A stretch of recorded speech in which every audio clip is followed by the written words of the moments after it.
Good morning, everyone. We are working on Christian ethics, actually religion and ethics, focusing on Christian ethics. We took a look at what the Greek ethics looks like, and we couldn't finish that, so we want to just try to finish it. And then we're gonna just move on to the next topic. The word of form plus matter. Form plus matter. So, form plus matter. No, I can't write. Right? This is good. Form plus matter. So, for example, this is the chair, right? This is your chair, and the matter is how that chair can make width. So metaphysics, first philosophy, it's kind of physics, but it was the philosophy because philosophy, PhD means doctor of philosophy. So why we are calling math, history, and all other academic field in almost all, not all, but almost all academic field, they just give the PhD degree. That's the highest one, and it's mainly for academic. Let me try to erase it. Oh, it works well. That's because long time ago there was only one academic field, philosophy, and then it deals with everything. So metaphysics was part of philosophy at the time. At the time, they didn't call that metaphysics or physics or math or whatsoever. There was nothing but philosophy. That's the one academic field, and it covers everything. So nowadays, still we are giving PhD degree, not mathematics, the doctor of mathematics or doctor of math or something like that. We don't call that, but doctor of philosophy, that's the highest degree ever we have. So metaphysics is the first philosophy foundation known to the scientific enterprise, supplies the first principles of science. For example, Plato, the forms exist outside of a specific object. As I said, the form is here. The form is here. This is the form of the chair, right? But he was thinking that the form is existing outside of the object, which means form is there. Form is in idea, ideal world, and this is the real world.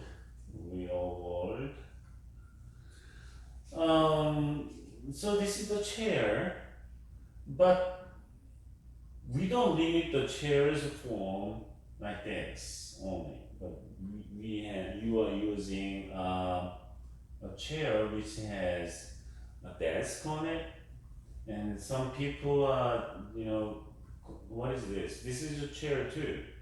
Well, we call this as sofa or something, but it's basically a chair sitting on, okay? Or this can be a chair too. So there are lots of forms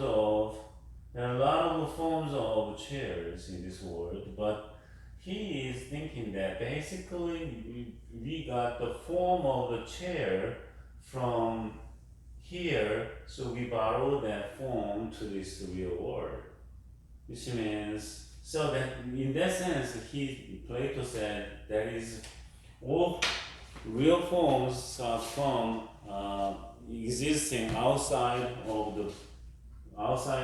the objects. Okay. But on the other hand, Aristotle, he said individual objects are unity of form and matter. But Aristotle is saying that this is a chair, and this chair is a form of a chair plus matter. Matter means, so this form in idea for Plato, it doesn't have a matter. But for Aristotle, it has a form plus matter. Plastic, metal, wood, okay, you name it, cloth. So Plato says, this chair has its form. Yes, it has this form. And this one has this form. This one has this form. So those chairs have their own forms plus matter. Everything exists because of four causes. Four causes: material, example, clay, plastic, metal. Formal, idea of chair or idea of pot. This one is the same. Talking about a pot. Let's say there is a pot. Okay. Say this is a pot. This pot is made with clay. That's the material. Material is what? Clay. But what about the formal? It's the idea of a pot. Idea of pot. So when a potter planned to make a pot, and he was thinking certain form of pot in his mind, that's the idea of pot. So the idea of pot is in the potter's heart, potter's mind. And then he used clay material and he made it efficient cause that is the actual agent, that's potter. Okay, potter.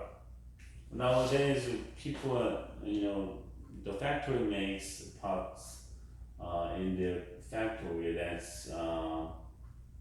is a machine. But still the idea of pot comes from the potter or the factory owner or designer. A final is cause, purpose. What we're gonna do with the pot. So,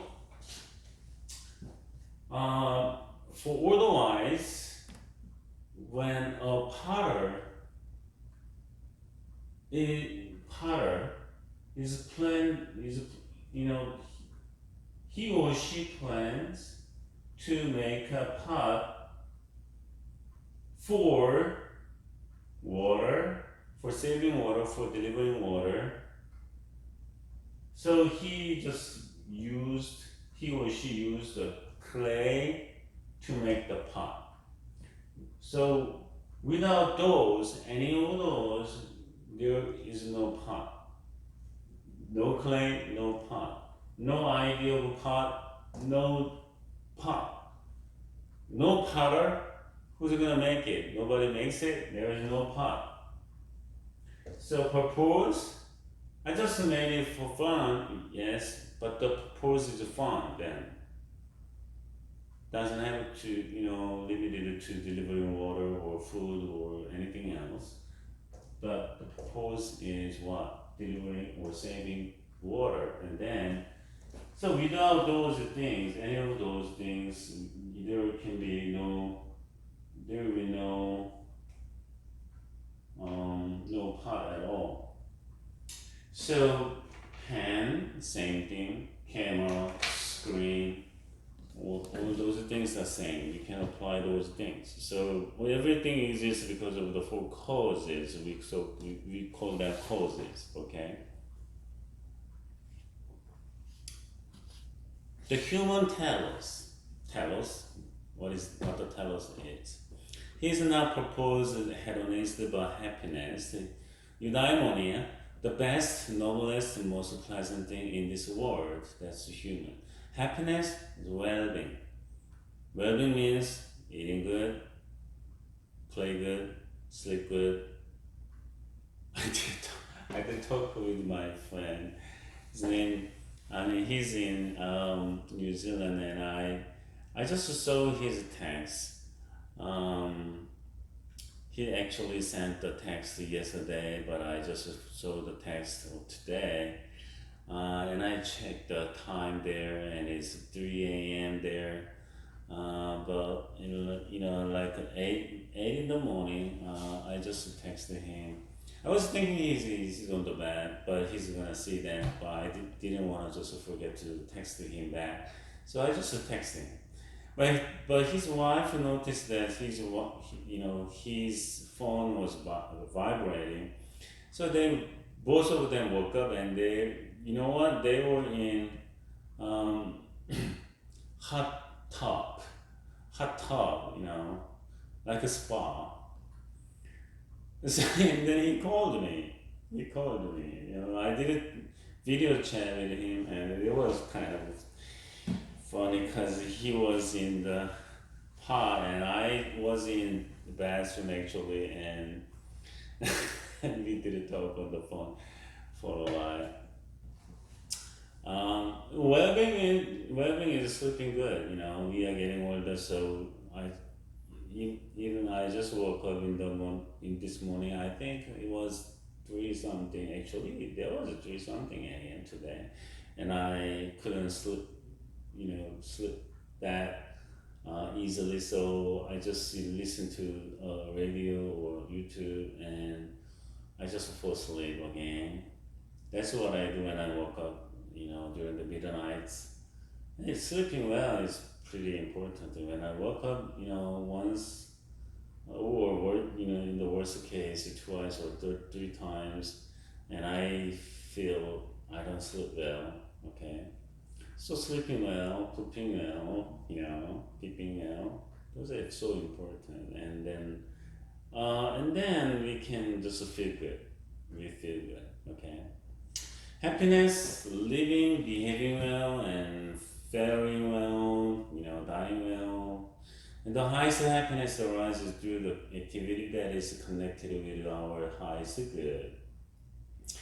So when we feel we did good and we just reached the certain level of the good and goodness, and we feel happy.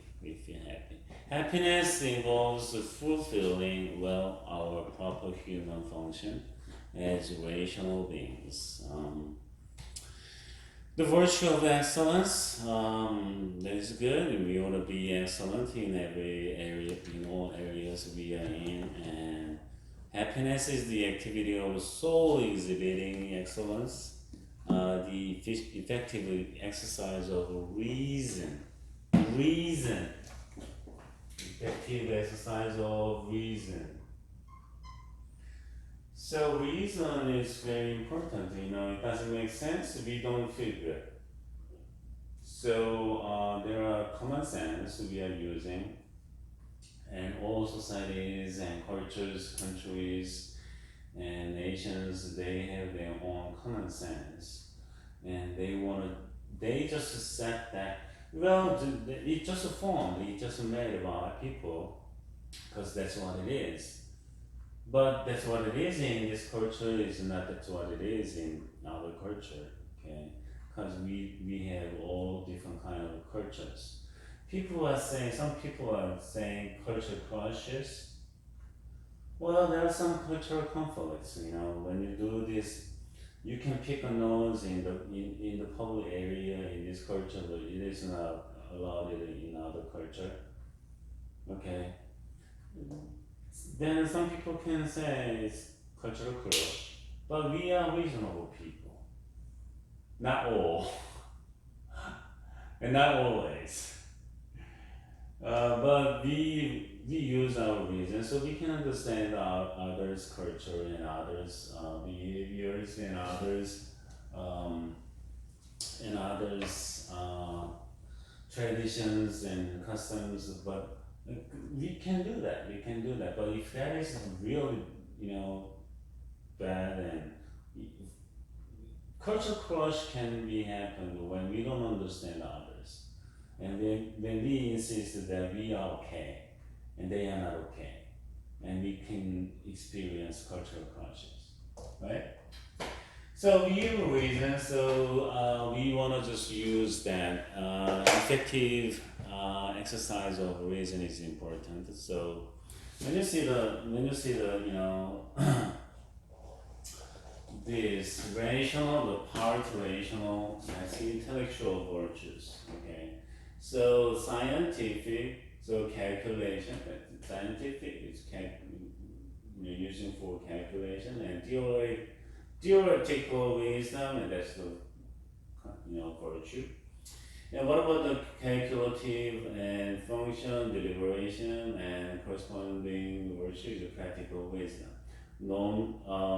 Non-rational moral virtues, and appetite, emotion, character dispositions, and debate and physical growth, and those are the parts that those are what Aristotle mentioned about the virtue of the soul, and those there are part, function, and corresponding virtue, and as you can see, so that's why Aristotle did. What about Epicurus and peace of mind? As I mentioned a bit last week or last week, Epicureans, they are focusing on well-being rather than only the fun or just it's not they didn't focus on only stimulus things like fun and joy and happy, but basically they focused on well-being. Epicurus, Aristotle of common sense, apostle of common sense, and he just focused on common sense. Common sense is so important, nowadays we are losing common sense, a lot of common senses. So because people go crazy and they think that's their common sense, and some people, so they can conflict with others. So people don't know what they are doing, or they just pretend that they are right, even though they think they are not right, because of for their benefits, and then they go crazy. Epicurus, all knowledge arises from our sense. That is totally different with Plato and Socrates. Plato, idea, Socrates in this world, okay. But Epicureans focused on our sense. So the life of sense sage found a school in Athens, located in secluded garden. I don't know, because they just wanted to focus on their senses, so they didn't want to just expose it to this world much. That's what I think. And excuse me. And foundational viewpoint from Democritus and Aristippus. Excuse me. And that is developed an ethic that espouses the serenity or peace of mind. That's why they just set their academy in a secluded garden. Because it's going to be very hard to find peace of mind in a busy intersection, right? So the environment and hardware is that important. We want to just have any serene place like a secluded garden, when we want to have, you know, peace of mind, we don't want to go. We don't want to go pubs or clubs or whatever, and then we want to just stay in our homes, rooms, or just travel to quiet places, the seas, and mountains, and for finding the peace of mind.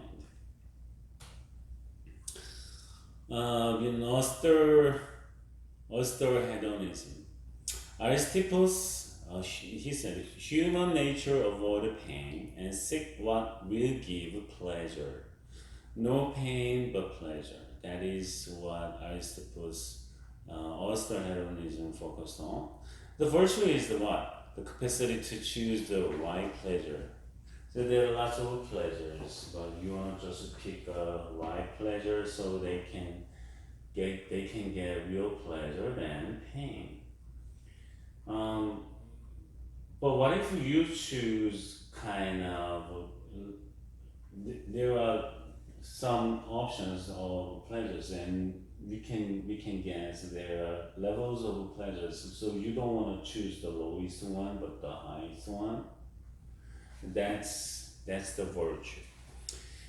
So focus on for example, you like a vanilla ice cream and you just stop by Rob's and they don't have a vanilla ice cream but the strawberry and chocolate and peppermint and caramels, with the sea salt. And what are you gonna choose?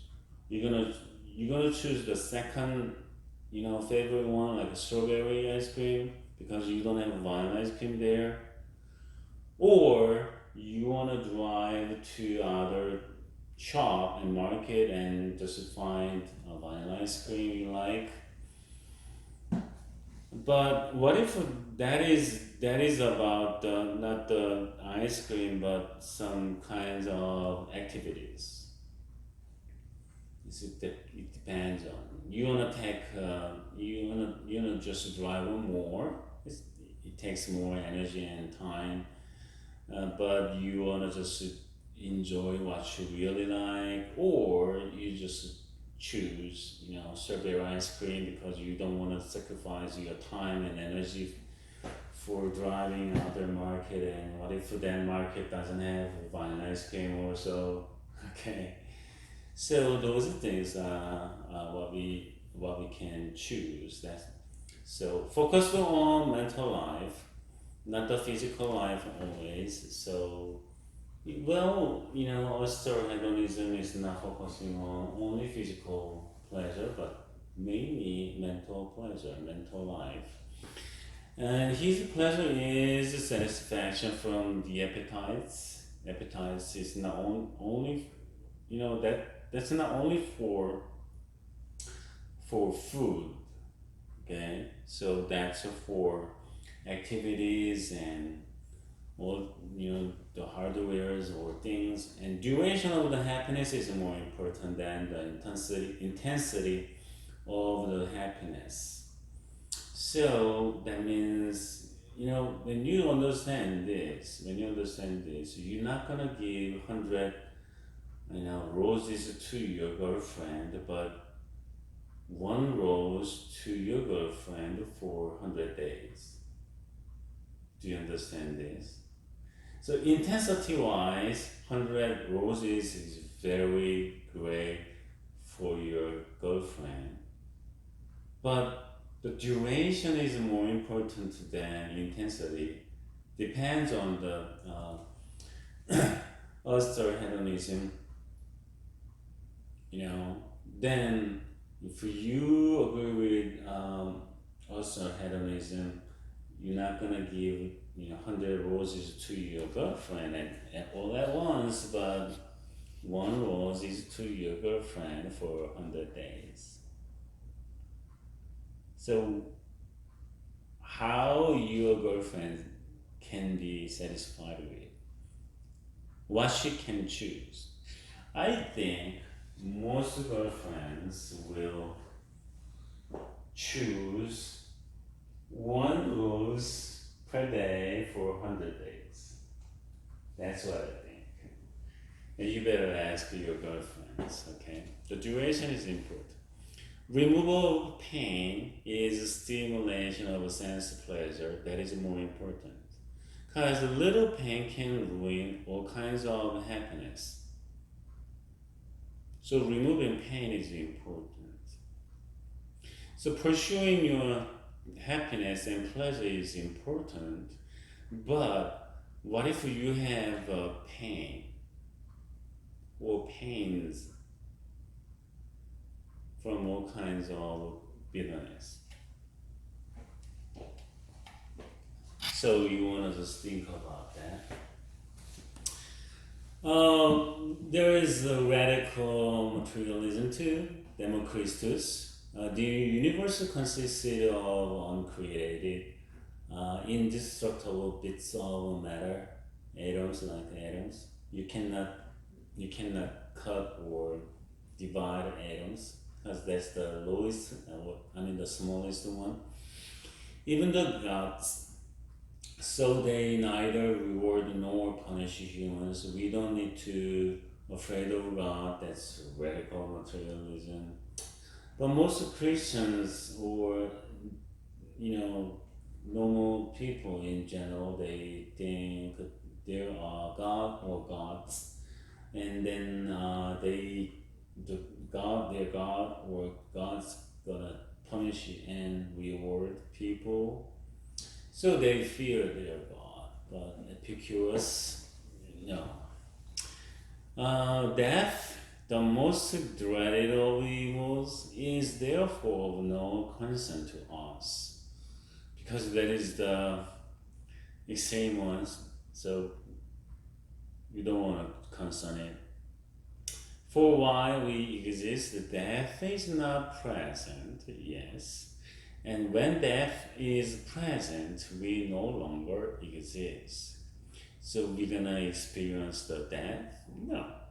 And it happens all at once, and after that, we don't feel the death. So that's what Epicurus said. Isn't it wonderful? Well, when you just read, the Greek philosophers, you can understand that those people are philosophers, which means they love wisdom, so they try their best to find their wisdom. Okay, the wisdom they like, they respect. So wisdom is the main thing they focused on. Oh well, that's all for the Greek ethics. So we want to just move on to other topic. The next topic is Christ, the reality and good. Okay. Okay.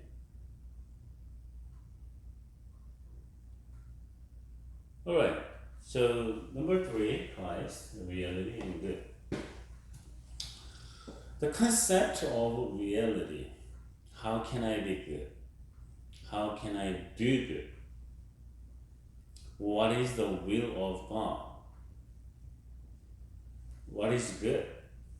The point of departure for Christian ethics, God as ultimate reality. He shows forth, manifests, and reveals himself, God in Jesus Christ. When you read the Bible, you can see he shows himself sometimes like to Moses, but he didn't show his front part or face or whatsoever, because he knew that Moses is gonna die, because his glory is tremendous. So when people see his glory, the whole part, he's gonna die, and we're gonna die soon, because his glory is tremendous. When you when you are in the darkness, walking in the darkness, and when you see when somebody just turn the lights on, and you can open your eyes, but you need to get used to it. When you close your eyes, you can feel there are lights and darkness and bright and less bright. You can feel it. You can feel it because your eyelid is kind of a thin. Okay, when you are in the darkness and put your flashlight under your palm and you see it and you can see pretty a lot of things through the light because it you can see. You can see, right? The eyelid is way thinner than this, and you can feel it, right? And you close your eyes when you feel it. And you're gonna get used to the light, and finally you can open your eyes. Okay? But God's glory, I think, what if that is, 100 times brighter than the light bulbs we use? What about 1,000 million times brighter than this? Can you open your eyes? You're gonna lose your eyesight, I think. Okay? So God showed his, back, the little part of his back to Moses, and Moses felt he was passing by. And that's God. That's God. That's the reality of God. Okay. Then, what is the will of God? It is always we are curious. We always want to know it. What God wants me to do. Okay. He want me to do something or what? So that is very important. So that's the concept of the reality. God, not evaluation. Good is not evaluation. Good or bad is not evaluation. Okay, the real itself. The real itself. The good is there. Good is there. Good is there. I don't know. In Chinese, good is there. In Korean, sun. Okay. Good is there, and good is not evaluation. Good or bad. We use that, better, worse, good, better, worse, but that's not evaluation. But good is not evaluation. The better and worse and best, those are evaluating things, but the good is not evaluation. And the good, the real itself, and good is there. And evil is there. Evil is there. Or bad is there. Okay? Bad, worst is there. Evil, Chinese character, in Korean. Okay, the wish to be good, the longing for what is real in God. Okay, so you wanna be good, but some people don't want to be good. Some people want to be good. If you want to be good, the longing for what is real in God. The good tree that brings forth good fruit. The two together are to be understood as a single unit.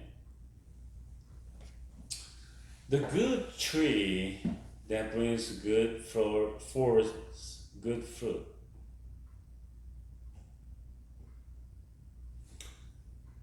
If you are not sure that you are good, and you can see what you are making, What's the results what you are doing? When you see those results and fruits are good, I think you can say you are good. Because even the Bible is saying that only good trees can produce good fruits. Bad trees gonna produce bad fruit. And that is why. Bad people gonna do something bad. Good people gonna make something good. Behold, it is very good. That's what God said after He created this and that. The whole creation. Behold, it is very good. You know? So whenever He created people or, animals or vegetables and fish and sun and moon, He said it's good.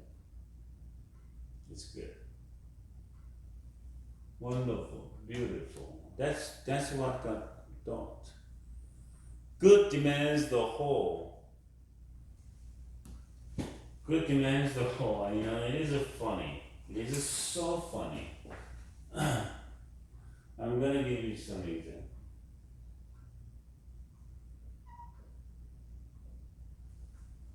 There is a person. He just support his families. He's working in a company. Okay, it's working good. There's good relationship. Okay, with their neighbor. Okay, that is wonderful. But he kills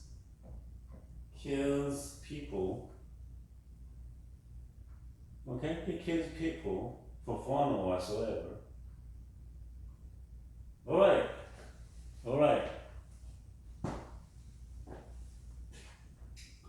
Do you think this person is a good person or not?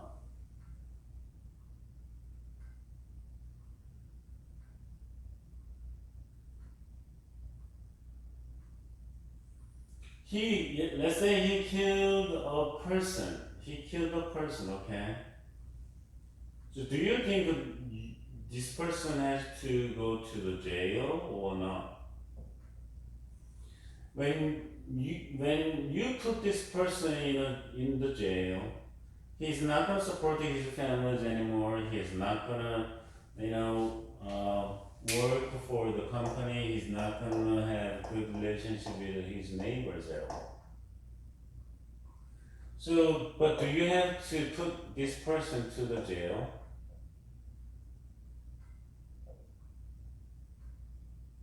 Because of his functions, because of his being is important to others, you're not gonna put this person to the jail, even though he killed a person.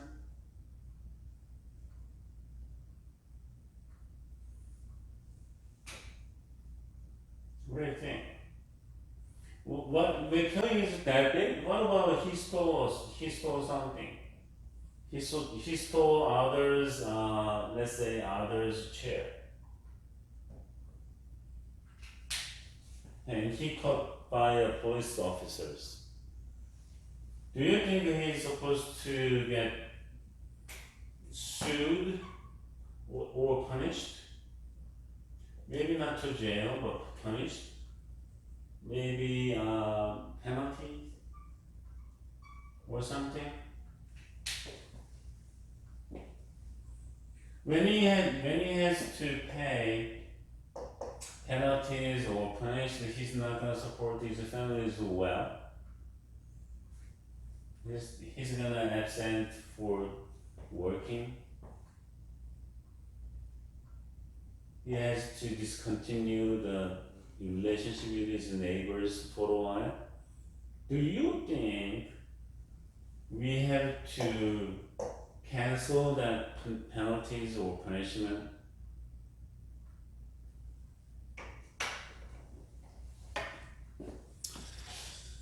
Well, so good demands the whole.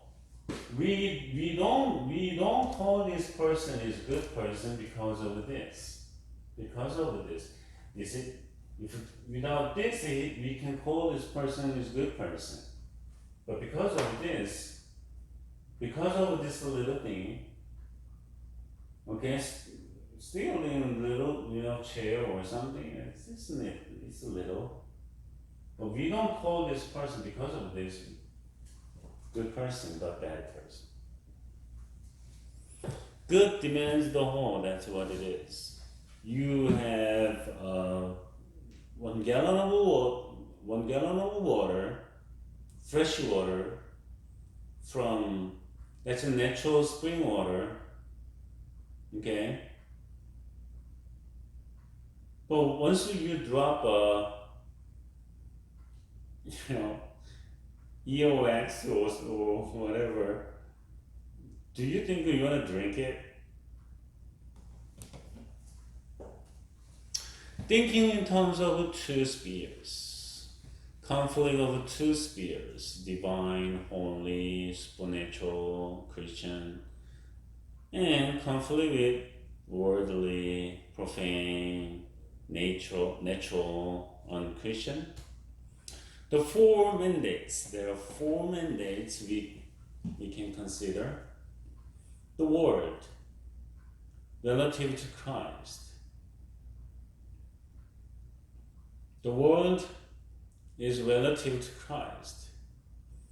Assumes concrete forming certain mandates of God in the world. Okay. So the Christ is ultimate good. God is ultimate good. We know it and we can accept it. We can understand it, right? And the world is relative. And there are four mandates: labor, marriage, government, church. And let's take a look at the labor first. Adam, to dress and to keep the Garden of Eden. After the fall, labor remains. Before they took the fruit from the tree of wisdom,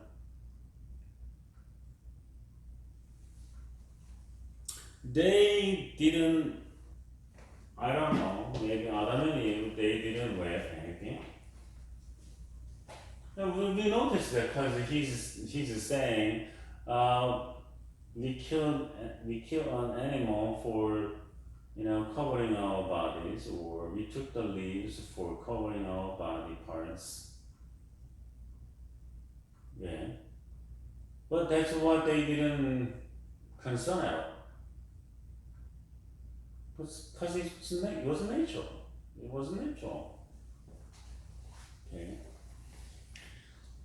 Well, once people didn't fail, maybe we don't wear anything. Well, I'm gonna wear because it's too cold in the morning. I'm gonna wear because it is too hot during the daytimes. I don't want to get sunburns. But anyways, the labor is important. After the fall, labor remains. And God ordered Adam and Eve, they have to have labors. Okay. What about marriage? Adam and Eve, one in the sight of God. Through marriage, glorify and serve Jesus Christ and increase of His kingdom. That's what marriage is for. Because God, made the marriage. God didn't like. Adam was alone, and he was no other company. So God made Eve as Adam's partner. And then there was the marriage they had.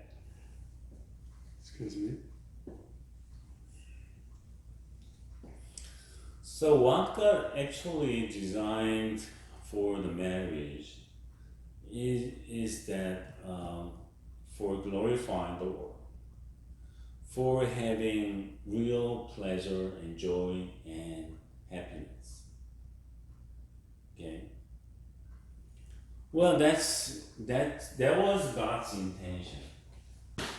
But how many? But one out of two couples are broken in the United States and in many other states because they don't like each other. They don't love each other anymore because they don't. They have a problem with each others. So they just separate.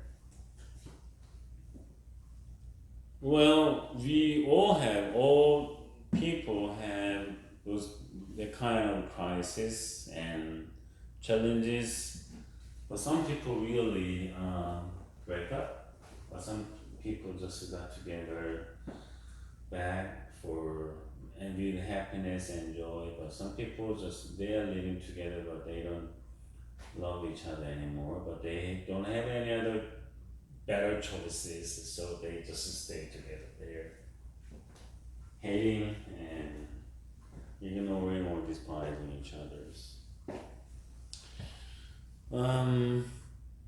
So that is the serious part, really. What about the government? It preserves what has been created, rivers, mountains, sea, maintaining it in the order which is assigned to it through the task which is imposed by God. So we are supposed to, our governments, all countries' governments are supposed to take care of the environment for people's well-being and for preserving the earth. So nowadays, lots of countries get together for saving this earth, but they are doing this, but they want to preserve this part or stop the spoiling the earth. But at the same time, they can realize that their methods, what they are doing is spoiling or breaking other things. Well, nowadays people like electric cars, Tesla or IQ or what's that, Chevy Volt or something like that, electric cars, but because they think it is natural energy, electricity. But for producing electricity, what you have to do is that you can burn coals. Well, you can set a nuclear plant for the efficiencies. People can use the water, solar energy, or something like that. But what if they use the burning coals for producing electricity? You're gonna get more smoke. What a nuclear plant, that's powerful, but once it got messed up, like Chernobyl or Fukushima in Japan, well, Japan was, not now, but was the second economically powerful country after US. But people are thinking they are very smart and they are very accurate, but the Fukushima nuclear plant broken. And sadly, they can't control that thing at all after the incident too. Also, Okay? So the Fukushima nuclear plant, they, letting all kinds of nuclear waste to the ocean. You know what? The all sea is connected. When you just throw a pan in Pacific from LA port, maybe you're gonna find the pan in Asian countries or South Americans, Africa, Europe. You can travel all the world.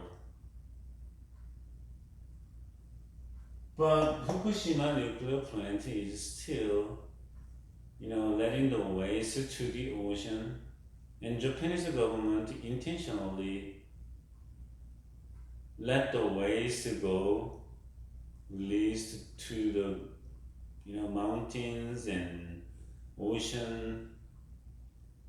It's still happening. They cannot stop it. It's still happening. Do you think they stop the releasing the waste, the nuclear waste? No, it is still happening. People don't know it. People don't take care of it. Especially the Japanese government don't take care of it at all because it takes money. They want to save money and ruin the environment. Dangerous.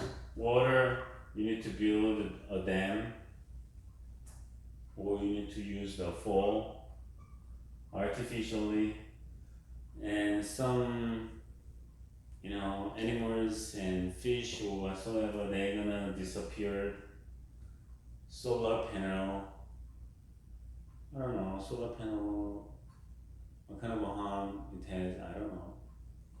So those things for making electricity for electric cars. So what's the difference with using the fossil fuel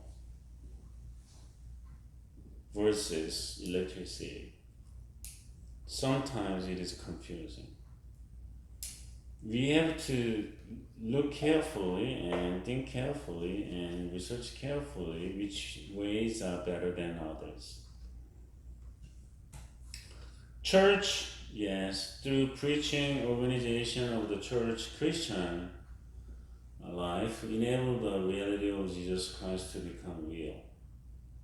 The will of God, which became manifest and was fulfilled in Jesus Christ, embraces the whole of reality. That's what the churches are supposed to do. So we need 4 labors. Okay, labors, and there are 4 mandates we have to think about it: labor, marriage, government, and church. Okay. So for those things, we need to think about what we are supposed to do carefully for those things. Then we have to know, and we can know what we are supposed to do. Those are all related with ethics. Okay, we're gonna take a look. Move on to the next item next week. Thank you. See you next week.